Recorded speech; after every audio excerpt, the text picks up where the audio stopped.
Sebagaimana kita ketahui bersama, pemerintah telah mengeluarkan peraturan pemerintah pengganti Undang-Undang atau Perpu nomor 1 tahun 2020 tentang penanganan COVID-19 di Indonesia, di mana Perpu ini mengatur dua kebijakan besar, yaitu kebijakan keuangan negara ya, tentang bidang anggaran dan pembiayaan, perpajakan dan keuangan daerah, dan juga mengenai Komite Stabilitas Sektor Keuangan yang menambah perluasan kewenangan dari KSSK itu sendiri, dan juga penambahan kewenangan dari Bank Indonesia, Otoritas Jasa Keuangan, dan Lembaga Penjamin Simpanan. Untuk membahas tentang hal itu, telah hadir bersama saya dalam France membahas Profesor Mahfud MD, yang merupakan Menteri Koordinator Politik, Hukum, dan Keamanan, dan juga seorang pakar hukum ketenaganegaraan, dan pernah menjabat sebagai Ketua Mahkamah Konstitusi. Selamat sore, Pak Mahfud. Sore, Frans. Ya. Apa kabar? Baik, Pak.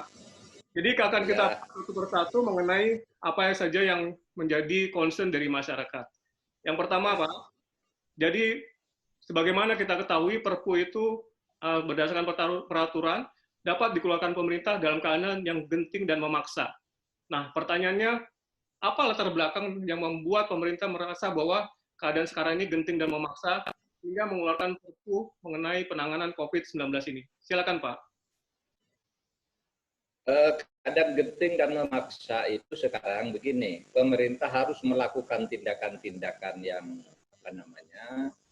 sangat penting dan perlu dana banyak, sementara perangkat hukumnya tidak ada. Sehingga kalau langsung bertindak itu nanti salah, maka dibuat Perpu, peraturan pemerintah pengganti undang-undang yang nantinya tentu akan dibahas di DPR sebagai disetujui atau tidak. Kalau tidak disetujui, nanti kan perlu ada solusinya, karena DPR pun pada substansinya untuk membantu rakyat itu setuju. Hal mekanismenya bagaimana, nanti kita lihat saja. Jadi memang pemerintah harus melakukan tindakan yang belum ada landasan hukumnya. Misalnya mengeluarkan uang yang begitu banyak untuk social safety net. Gitu. Itu anggarannya tidak ada. Nah kalau langsung dikeluarkan itu melanggar undang-undang, melanggar hukum. Jadi sebab itu lalu dibuat Perpu untuk memberi jalan itu. Nanti DPR tinggal mempertimbangkan. Begitu, Frans. Terima kasih, Pak Mahfud. Pertanyaan kedua terkait katanya bahwa walaupun dianggap genting dan memaksa, namun sebenarnya sudah ada undang-undang yang mengatur mengenai anggaran negara ini, di mana dicantumkan dalam pasal 23 Undang-Undang Dasar 45 bahwa semua anggaran negara itu harus melalui persetujuan DPR. Apakah Undang-Undang Dasar 1945 pasal 23 ini tidak cukup sehingga diperlukan suatu keadaan yang genting dan memaksa dikeluarkannya Perpu? Iya, kita punya Undang-Undang Dasar juga pasal 22 yang menyatakan bahwa dalam hal ihwal kegentingan yang memaksa, pemerintah bisa membuat Perpu. Pasal 23 itu pasal sendiri, yang masing-masing berdiri sendiri dan tidak bertentangan. Artinya apa? Perpu itu kan juga perlu persetujuan DPR. Menurut pasal 22, dalam hal ihwal kegentingan yang memaksa, pemerintah membuat peraturan pemerintah pengganti undang-undang Perpu. Nah, Perpu itu dia dibahas oleh DPR pada masa sidang berikutnya. Kalau DPR setuju, ya menjadi undang-undang akhirnya Perpu itu. Kalau tidak setuju ya tidak apa-apa. Itu kan rakyat menjadi tahu kenapa tidak setuju, di mana salahnya pemerintah. Kalau memang salah nanti kan akan ketahuan juga. No problem lah kalau itu, Mas. Sudah banyak kok Perpu. Jadi sudah puluhan Perpu. Di zaman reformasi aja saya kira sudah lebih dari 20 Perpu kita punya. Zaman Pak SBY itu ada 14 Perpu selama memerintah itu. Juga supaya diingat ya, tidak pernah ada satupun Perpu di Republik ini yang tidak di-challenge. Jadi ketika kita membuat Perpu itu sudah pasti nanti ada yang men-challenge. Dan tidak apa-apa membuat Perpu itu tidak ada hukumannya. Meskipun salah gitu, ya diperbaiki dong di DPR, diperbaiki dong di MK, tidak ada hukumannya. Tetapi tentu ketika di-challenge gitu, lalu diselesaikan oleh MK maupun DPR, tentu harus MK yang membuat jalan keluar kalau tidak setuju dengan itu. Kan malah bagus tuh bagi pemerintah. Kalau saya sih menganggapnya bagus saja kok ada Perpu kok dibawa ke MK. Bagus, ya dulu kan selalu dibawa ke MK. Coba Anda pelajari nanti, apakah pernah ada Perpu yang tidak pernah dibawa ke MK? Belum lahir aja udah dibawa ke MK dulu. Jadi tidak apa-apa, tidak usah panik, itu biasa saja. Baik, Pak. Kita masuk ke pembahasan yang ketiga. Dalam pasal 2 Perpu nomor 1 tahun 2020 mengatur tentang pemberian kewenangan bagi pemerintah untuk dapat menentukan batas defisit anggaran di atas 3% terhadap PDB sampai dengan tahun 2022. Pasal tersebut tidak menentukan batas maksimal persentase PDB sehingga membuka peluang bagi pemerintah untuk menentukan persentase tanpa batas, dan hal ini dapat berimplikasi pada meningkatnya jumlah utang negara. Defisit tanpa batas maksimal ini berlaku sampai dengan tahun anggaran 2022, yang artinya ketentuan ini mengikat 3 undang-undang APBN sekaligus.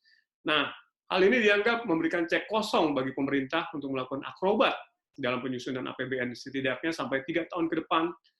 Dan menurut penggugat, hal ini patut dicurigai sebagai agenda politik anggaran yang disusupkan agar pemerintah mendapatkan legitimasi hukum untuk berakrobat dalam menyusun anggaran negara sampai 3 tahun ke depan. Apakah memang seperti itu, Pak Mahfud? Menurut undang-undang, defisit anggaran itu tidak boleh lebih dari 3% dari GDP. Nah sekarang karena nilai tukar rupiah begitu berat, ya, meluncur ke bawah terhadap dolar, kemudian masyarakat juga banyak yang terkena dampak ekonomi yang harus dibantu, maka mungkin saja terjadi defisit lebih dari 3%. Oleh sebab itu lalu pemerintah membuat Perpu sebagai hal-hal kegentingan yang memaksa. Kalau DPR tidak setuju, ditolak saja nanti. Ditolak saja. Nanti kita lihat apa reaksi rakyat atas penolakan itu. Kita tidak pernah punya niat korupsi kok. Ditolak itu tidak dilarang kok. Gitu. Begitu. Ya, Mas. kita masuk dalam pembahasan yang terakhir, Pak.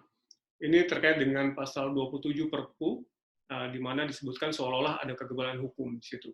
Dalam pasal tersebut disebutkan bahwa biaya yang dikeluarkan pemerintah untuk menyelamatkan perekonomian dari krisis bukan kerugian negara.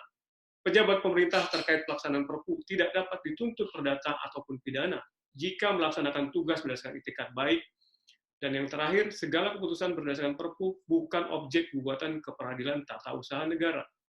Apakah pasal ini bisa dianggap sebagai imunitas atau kekebalan hukum? Bagaimana pendapat Pak Mahfud? Tidak kebal hukum dari korupsi. Artinya, ada atau tidak ketentuan pasal itu. Kalau nanti ada korupsi di dalam pelaksanaannya, ya, itu tidak ada yang kebal hukum. Kalau tidak ada korupsinya, ya jangan dipersoalkan gitu. Karena ini kan hukum dalam keadaan darurat. Nah, oleh sebab itu silahkan saja nanti dinilai. Dan sudah ada 3 undang-undang Frans yang mengatur tentang kekebalan itu. Bukan hanya ini kok. Selama ini juga sudah ada. Dan kalau korupsi, siapapun di dalam tingkat implementasinya itu kan dibawa ke penjara juga. Tetapi pembuatan perpunya itu sendiri, isinya itu sendiri dianggap tidak masalah juga selama ini.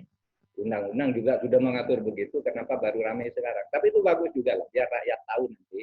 Dan kita ingin tahu bagaimana DPR menyikapi undang-undang yang sudah ada, bagaimana MK menyikapi undang-undang lain yang sudah mengatur hal yang seperti itu. Misalnya tentang restitusi pajak itu kan sudah mengatur yang begitu juga. Artinya apa? Tidak bisa ditutup pemerintah yang melakukan itu dalam keadaan tertentu. Gitu. Tetapi kalau ada korupsinya di dalam implementasi, ada atau tidak ada itu, ya tetap bisa dituntut. Korupsi itu ada 2 ukurannya. Satu, ada perbuatannya yang korupsi. Yang kedua, ada mens reanya. Ada itikat jeleknya.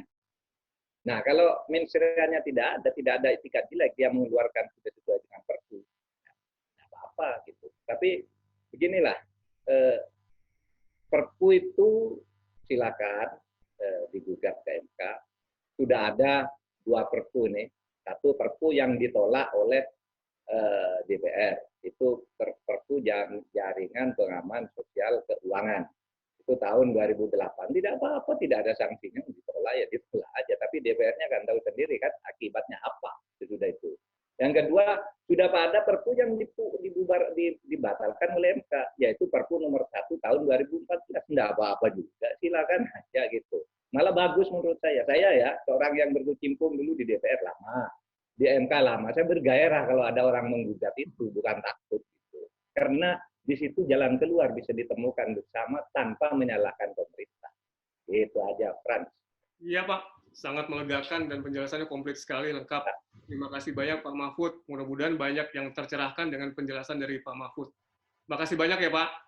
Sampai jumpa Yuk, lagi. makasih Bran. Terima kasih. Berjuang. Ya.